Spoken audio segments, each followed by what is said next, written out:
നമസ്കാരം. The path is the goal എന്ന discussion സീരീസിന്റെ അടുത്ത സെഷനിലേക്ക് വീണ്ടും ഏവർക്കും സ്വാഗതം. നമുക്ക് ആദ്യം മെഡിറ്റേഷൻ ചെയ്യാം. കണ്ണുകൾ അടച്ച് ശാന്തമായിരിക്കും. ഭൂമി മാതാവിനോടും സർവചരാചരങ്ങളോടും അന്തരീക്ഷത്തോടും കൃതജ്ഞത രേഖപ്പെടുത്തും. ഭൂമി മാതാവിൽ നിന്നുമുള്ള ഹീലിംഗ് എനർജി കാലുകളിലൂടെ പ്രവേശിച്ച് ശരീരം മുഴുവൻ വ്യാപിക്കുന്നതായും ശരീരത്തിലെ എല്ലാ ഭാഗങ്ങളെയും എല്ലാ കോശങ്ങളെയും റിലാക്സ് ചെയ്യാൻ സഹായിക്കുന്നതായും അനുഭവിക്കും.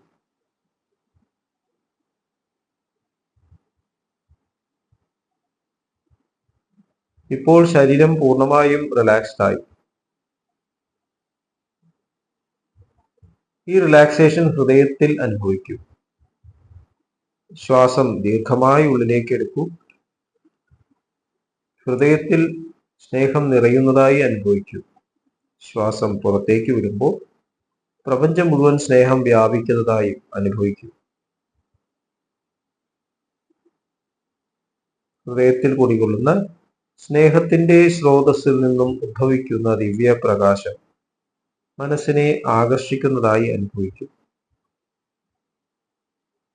ആ ദിവ്യപ്രകാശത്തിൽ ധ്യാനം ആരംഭിക്കും. മനസ്സിൽ ചിന്തകൾ വരുന്നുണ്ടെങ്കിൽ മൃദുവായി അവയെ അവഗണിക്കുക.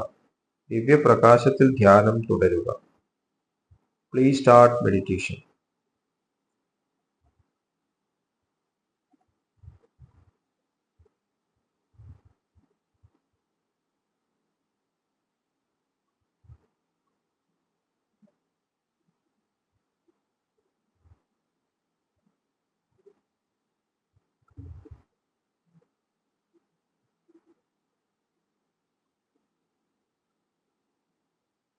ഓക്കെ, ആ കണ്ടീഷൻ ഹൃദയത്തിൽ നിലനിർത്തി പതുക്കെ കണ്ണുകൾ തുറക്കൂ.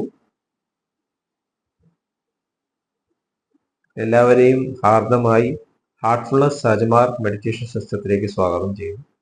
എങ്ങനെ ജോയിൻ ചെയ്യാം എന്നത് ഡിസ്ക്രിപ്ഷൻ ബോക്സിൽ കൊടുത്തിട്ടുണ്ട്.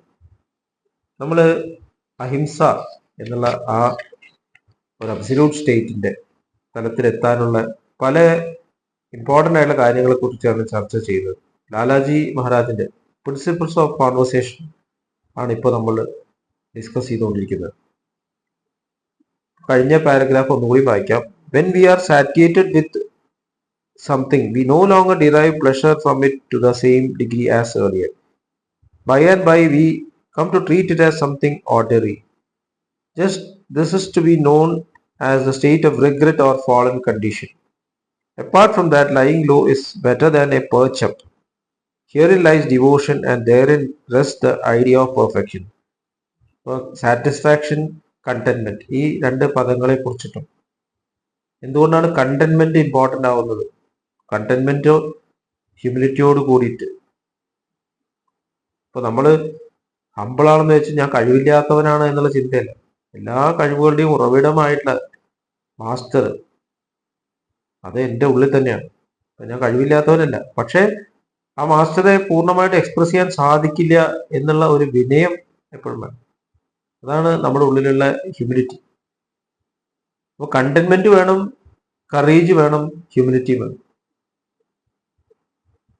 സാറ്റിസ്ഫാക്ഷൻ, നമുക്ക് എന്തെങ്കിലും കിട്ടിക്കഴിഞ്ഞാൽ സാറ്റിസ്ഫൈഡ് ആയിട്ട് ഇനി മുന്നോട്ട് പോകണ്ട എന്ന് ചിന്തിക്കുമ്പോൾ അതൊരു ഫോളൻ കണ്ടീഷനാണ്. നമ്മൾ വീണ്ടും വേറെ എന്തെങ്കിലും അനുഭവം അനുഭവിക്കാതെ തിരിച്ചു വരും. കാരണം നമുക്ക് ഉയരാൻ പറ്റുന്നില്ല. നമ്മളൊരു ഘട്ടത്തിൽ നിൽക്കുകയാണ്. കർവേച്ചർ എന്ന് ഓസ്പെൻസിറ്റി പറയുന്ന ഒരു സ്റ്റേജിൽ നിൽക്കുകയാണ്. സാറ്റിസ്ഫാക്ഷൻ. അടുത്ത പാരഗ്രാഫിലേക്ക് പോവാം. What more than this is there for me to tell? When we have lost all sense of our own significance and are devoid of ego consciousness in any form, direct or indirect, then whatever we do will be just what we ought to be doing. This condition is best, if bestowed by God, is the best of all conditions. Everyone ought to try to arrive at it. Best of all conditions. ഏറ്റവും നല്ല ഉയർന്ന condition അതാണ് ഈ പറയുന്നത്. അതായത് അഹംബോധം ഒരു തരത്തിലും നമ്മളിൽ എഫക്റ്റ് ചെയ്യാത്ത രീതിയിൽ എന്ത് ചെയ്യുമ്പോഴും അത് ഡയറക്റ്റ് ആയാലും ഇൻഡയറക്റ്റ് ആയാലും. ഡയറക്റ്റ് ആയിട്ട് ഈഗോ നമുക്ക് പലപ്പോഴും ബാധിക്കാറുണ്ട്. ഞാനാണത് ചെയ്തത്, എൻ്റെ കഴിവുകൊണ്ടാണ് സംഭവിച്ചത്. എപ്പോഴും എന്നെ പ്രോമിനന്റ് ആക്കാൻ ഞാൻ ഇഷ്ടപ്പെടുന്നു. പല അഭിപ്രായങ്ങളും പറയുന്നുണ്ടെങ്കിൽ നമ്മൾ മിണ്ടില്ല, പക്ഷെ ഉള്ളിൽ ആക്സെപ്റ്റൻസ് ഇല്ല. അവര് പലതും പറയും, പക്ഷെ ഞാൻ മാറില്ല, കേൾക്കും, ശരിയാണ്, പക്ഷെ ചെയ്യില്ല എന്ന് മാത്രം. അപ്പൊ നമ്മുടെ മാറ്റം വരാൻ യാതൊരു താല്പര്യം ഇല്ലാത്ത ഒരു ഈഗോ ഉണ്ട് അവിടെ. ഇപ്പൊ ഡയറക്റ്റ് ഈഗോ എന്ന് പറയുമ്പോൾ നമ്മൾ പ്രകടനമായിട്ട് ആക്ട് ചെയ്യുന്നത് ഈഗോ. ഇൻഡയറക്റ്റ് ഈഗോ എന്ന് പറയുമ്പോൾ മാറ്റം സ്വീകരിക്കാൻ തയ്യാറല്ലാത്ത ഒരു സ്റ്റേറ്റ്. നമ്മൾ ഒന്നും പറയുന്നുണ്ടാവില്ല, ഒന്നും ചെയ്യില്ല എന്ന് മാത്രം, മാറില്ല, മടി. മടി എന്ന് നമ്മൾ പറയുന്നത് ഒക്കാത്തൊരു ഈഗോ ആണ്.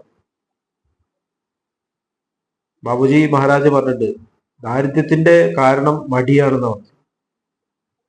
ലേസിനെസ്, അതായത് എന്തെങ്കിലും ഒരു കാര്യം ആക്സെപ്റ്റ് ചെയ്യാൻ തയ്യാറല്ല.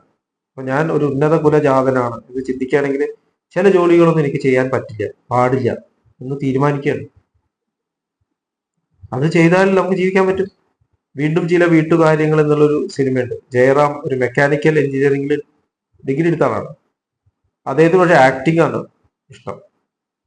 അതേ ആക്ടിങ്ങിന് വേണ്ടിയിട്ട് അവസാനം ലോഹിതദാസിന്റെ അടുത്ത് എത്തുന്നു. അപ്പൊ ലോഹിതദാസ് വഴിയിൽ വെച്ചിട്ട് കാറ് കേട് വരുമ്പോൾ ജയറാമ കാർ റിപ്പയർ ചെയ്യുന്നു. ജയറാമിനോട് ഇത്രയും നല്ലൊരു കല നിന്റെ കയ്യിലുണ്ടായിട്ടാണ് നീ ഈ ആക്ടിങ് കറങ്ങി നടക്കുന്നത്. അങ്ങനെ അദ്ദേഹം ഒരു വർക്ക്ഷോപ്പ് തുടങ്ങി. അപ്പൊ നമുക്ക് ചിലപ്പോൾ ഒരു ജോൾട്ട് ആവശ്യമാണ്, ഒരു ജെർക്ക് ആവശ്യമാണ്. നമ്മുടെ ശരിക്കുള്ള സ്റ്റേറ്റ് നമ്മൾ മനസ്സിലാക്കണം. ഞാൻ വലിയ കുലത്തിൽ ജനിച്ചു, പക്ഷെ എൻ്റെ കഴിവുകൾ അതില്ലെങ്കിൽ ഞാൻ എങ്ങനെയാണ് അത് ആണെന്ന് പറയാൻ സാധിക്കുക? ഒരു രാജാവിന്റെ കുടുംബത്തിൽ ജനിച്ചിട്ട് ഒരു ബഗറെ പോലെ ജീവിക്കുന്നേക്കാളും നല്ലത് ബഗറിന്റെ കുലത്തിൽ ചെയ്ത് രാജാവിനെ പോലെ പെരുമാറുന്നത്. നമ്മൾ നമ്മുടെ കഴിവുകൾ മനസ്സിലാക്കണം. എൻ്റെ ഉപ്പാപ്പാക്ക ഒരു അനണ്ടായിരുന്നു. മുഹമ്മദ് ബഷീറിന്റെ ഒരു കഥയാണ്. നമ്മളെപ്പോഴും റിഫ്ലക്റ്റഡ് ഗ്ലോറിയിൽ ഇഷ്ടപ്പെടുന്നവരാണ്. ഞാൻ ആരാധിക്കുന്ന ദൈവം ഇതാണ്, അതുകൊണ്ട് ഞാൻ മഹാനാണ്. രാഷ്ട്രീയത്തിലൊക്കെ ഇത് കാണാം. എൻ്റെ ഗ്ലോറി കൊണ്ടല്ല ഞാൻ അറിയപ്പെടുന്നത്, ഞാൻ വേറൊരാളുടെ ഗ്ലോറിയിൽ അറിയപ്പെടുന്നു. ചന്ദ്രൻ സൂര്യന്റെ പ്രകാശത്തിൽ അറിയപ്പെടുന്ന പോലെ മഹാത്മാഗാന്ധിജിയുടെയോ അല്ലെങ്കിൽ സ്വാമി വിവേകാനന്ദന്റെയോ രാമകൃഷ്ണ പരമഹംസന്റെയോ ചാരിജി മഹാരാജിന്റെയോ ബാബുജി മഹാരാജിന്റെയോ അവരൊക്കെ പേര് പറഞ്ഞിട്ട്, ദാജിയുടെയോ പേര് പറഞ്ഞിട്ട് നമ്മൾ അതിന്റെ റിഫ്ലക്റ്റഡ് ഗ്ലോറിയിൽ നിൽക്കുക. ഞാൻ അദ്ദേഹത്തിന് അടുത്ത് നിന്നിട്ട് നമുക്ക് ലഭിക്കുന്ന ശരിക്കും അദ്ദേഹത്തിന്റെ പ്രസൻസ് കൊണ്ടുള്ള പേര് മാത്രമാണ്, എൻ്റെതായിട്ട് കഴിവല്ല. അതാണ് ഹ്യൂമിനിറ്റി എന്ന് പറയുന്നത്. സ്വാമി വിവേകാനന്ദൻ എപ്പോഴും പറയും, ഞാൻ എന്തെങ്കിലും നല്ലത് പറയുന്നുണ്ടെങ്കിൽ ആ വാക്കുകൾ എല്ലാം എൻ്റെ മാസ്റ്ററുടെ, അതായത് രാമകൃഷ്ണ പരമഹംസന്റെയാണ്. എന്തെങ്കിലും മിസ്റ്റേക്സ് ഉണ്ടെങ്കിൽ അത് എൻ്റെ തന്നെയാണ്, എൻ്റെ മാത്രമാണ്. അപ്പൊ നമ്മൾ മനസ്സിലാക്കണം, നമ്മളെപ്പോഴും റിഫ്ലക്റ്റഡ് ഗ്ലോറിയിൽ ജീവിക്കാൻ ആഗ്രഹിക്കുന്നു. ഭഗവത്ഗീതയിൽ ആസ്തേയം അപരിഗ്രഹം എന്ന് പറയും. കളവ് ചെയ്യാതിരിക്കുക. വേറൊരാളുടെ അറിവിനെ എൻ്റെ അറിവാന്ന് പറഞ്ഞ് പ്രകടിപ്പിക്കുന്നത് ഒരു കളവല്ലേ, കള്ളത്തരമല്ലേ? വേറൊരാളുടെ സ്വത്ത് എൻ്റേതാണെന്ന് വിചാരിച്ച് അതിൽ നിന്ന് പേരെടുക്കാൻ ശ്രമിക്കുന്നത് കളവല്ലേ? അപ്പൊ നമ്മൾ നമ്മുടേതായിട്ടുള്ള കഴിവ് എന്താണെന്ന് എക്സ്പ്രസ് ചെയ്യാൻ ഉള്ളൊരു സത്യസന്ധതയാണ്. അതാണ് സത്യസന്ധത. അപ്പൊ ഈഗോ ഇല്ലാതെ ആവണമെന്നുണ്ടെങ്കിൽ പ്യൂറായിട്ട് സത്യസന്ധത വേണം. ഞാൻ ഇന്ന കാര്യങ്ങൾ പഠിച്ചു, ഞാൻ ഓഫ്താൽമോളജിസ്റ്റ് ആണ്, എനിക്ക് ഒരുപാട് കാര്യങ്ങൾ അറിയാം, ഇതൊക്കെ ഞാൻ കണ്ടുപിടിച്ചാണോ? പല ശാസ്ത്രജ്ഞന്മാരും അവരുടെ അഹോരാത്രം പ്രയത്നിച്ച് നമുക്ക് കിട്ടിയ ഒരു നോളജാണ്. ഇൻസ്ട്രുമെന്റ്സ് ഞാൻ കണ്ടുപിടിച്ചതല്ല, ഏതോ കമ്പനിക്കാരുണ്ടാക്കും. കമ്പനിക്കാരുണ്ടാക്കിയത് അത് ഏതോ ശാസ്ത്രജ്ഞൻ ഉണ്ടാക്കി. ആ ശാസ്ത്രജ്ഞൻ മണ്ണ് പറഞ്ഞിട്ടുണ്ടാവും, പുള്ളിക്ക് വരുന്ന ഒരു ഗുണവും കിട്ടിയിട്ടുണ്ടാവില്ല. പക്ഷെ ആ പേരും പറഞ്ഞ് ഒരുപാട് ആൾക്കാർ പൈസ ഉണ്ടാക്കും. അപ്പൊ നമ്മൾ നമ്മുടെ കപ്പാസിറ്റിയിൽ എന്താണോ അത് മനസ്സിലാക്കിയിട്ട്, നമ്മുടെ കപ്പാസിറ്റി എന്താണ്, ഈ കിട്ടിയ അറിവിനെ വിനയത്തോടു കൂടി നൽകാറുണ്ട്. അതാണ് ഇത്രയും പറഞ്ഞത് ഈഗോ കോൺഷ്യസ്നസ്. ഒരു മെഡിസിൻ നൽകുമ്പോൾ ഒരു ഡോക്ടർ വിനയാന്വിതരായിരിക്കും. മെഡിസിൻ കണ്ടുപിടിച്ചത് ഞാനല്ല, ഈ അറിവുണ്ടാക്കിയത് ഞാനല്ല, എനിക്ക് നൽകാൻ പറ്റുന്നത് എൻ്റെ ഉള്ളിലെ സ്നേഹമാണ്. സ്നേഹത്തോടു കൂടി ലഭിച്ച കാര്യങ്ങളൊക്കെ നൽകുമ്പോൾ അതൊരു അത്ഭുതമായിട്ട്, അതൊരു മാജിക്കായിട്ട് മാറുന്നു. ആ മാജിക്കൽ ടച്ച് നമ്മുടെ ജീവിതത്തിൽ നമ്മൾ കൊണ്ടുവരണം. അതാണ് കോൺവെർസേഷൻ. നമുക്ക് യഥാർത്ഥത്തിൽ നൽകാൻ പറ്റുന്നത് നമ്മുടെ സംഭാഷണമാണ്, സ്നേഹ സംഭാഷണമാണ്. അതിൽ നമ്മൾ ശ്രദ്ധിക്കണം. സംഭാഷണം പറയുമ്പോൾ അതിൽ തോട്ടും ഇൻക്ലൂഡഡ് ആണ്. അദ്ദേഹമായിട്ട് സംഭാഷണം ആദ്യം. എന്നിട്ട് ഈ ലഭിച്ച അറിവുകളെല്ലാം അദ്ദേഹം നൽകിയതാണ് എന്നുള്ള വിനയബോധത്തോട് എന്നാൽ കോൺഫിഡന്റ് ആയിട്ട്, ഇത് ഒരിക്കലും മോശമാവില്ല, ശാസ്ത്രമാണ് എന്നുള്ള ബോധത്തോടുകൂടി നൽകണം. അപ്പൊ നമ്മൾ ചെയ്യുന്നത് സ്വാർത്ഥത ഉണ്ടാവില്ല, വേണ്ട സമയത്ത് വേണ്ടത് ചെയ്യും. അതാണ് രാജാജി മഹാരാജയോട് പറയുന്നത്, will be doing just what we ought to be doing. എന്താണ് ചെയ്യേണ്ടത് അത് മാത്രമേ അവിടെ സംഭവിക്കുള്ളൂ, വേണ്ടാത്തതൊന്നും അവിടെ വരില്ല. ഇത് പേഴ്സണലായിട്ട് ഒരു അനുഭവമാണ്. വേണമെന്ന് വെച്ചാലും ചിലപ്പോൾ നമ്മളെ കൊണ്ട് തെറ്റ് ചെയ്യാൻ സമ്മതിക്കില്ല, നമുക്ക് പറ്റില്ല, നമ്മളുടെ കൈ കൊണ്ട് അത് സംഭവിക്കില്ല. അപ്പോൾ നല്ലൊരു വാക്ക് പറയേണ്ട സമയത്ത് ഒരുപാട് സാധനങ്ങൾ നൽകിയിട്ട് കാര്യമില്ല. അതുപോലെ തന്നെ നമുക്ക് ഭൗതികമായിട്ട് സഹായം നൽകേണ്ട സമയത്ത് നല്ല വാക്കുകൾ പറഞ്ഞിട്ടും കാര്യമില്ല. നമുക്ക് സഹായിക്കാൻ പറ്റുമെങ്കിൽ സഹായിക്കാം, വർത്താനം പറഞ്ഞ് സമയം കളയല്ലേ. ചിലപ്പോൾ പറ്റാത്ത കാര്യമാണെങ്കിൽ ഒരാൾ മരിച്ചു കിടക്കുകയാണ്, അതിനെ സബ്സ്റ്റിറ്റ്യൂട്ട് ചെയ്യാൻ നമുക്ക് പറ്റില്ല. അപ്പോൾ അവിടെ നിന്ന് വലിയ വലിയ ആധ്യാത്മിക ശ്ലോകങ്ങൾ ചൊല്ലിയിട്ട് കാര്യമില്ല, നമ്മൾ ശമാശ്വസിച്ച് കൂടെ പോയിരിക്കുക, നമ്മുടെ പ്രസൻസ് കൊണ്ട് അവർക്ക് സമാധാനം ലഭിക്കില്ല. അപ്പൊ ഇത് രണ്ടും ഇമ്പോർട്ടൻ്റ് ആണ്. അപ്പൊ ഇത് വേണമെന്നുണ്ടെങ്കിൽ, ഇത് സംഭവിക്കണമെന്നുണ്ടെങ്കിൽ നമ്മുടെ ഉള്ളിൽ ഈഗോ കോൺഷ്യസ് ഇല്ലാണ്ടാവണം. ഈഗോ കോൺഷ്യസ് ഇല്ലാണ്ടാവാൻ ഒരു വഴി മാത്രമേ ഉള്ളൂ, be permanently glue to the master. അവിടെയാണ് ഗുരുനാഥന്റെ പ്രാധാന്യം. ഇത്രയും പറഞ്ഞുകൊണ്ട് ഇന്നത്തെ ഡിസ്കഷൻ ഇവിടെ അവസാനിപ്പിക്കാം. കൂടുതൽ ഈ ടോപ്പിക്കിനെ കുറിച്ച് ചർച്ച ചെയ്യാം. അടുത്ത സെഷൻ വരെയും വിട വാങ്ങുന്നു. നന്ദി, നമസ്കാരം.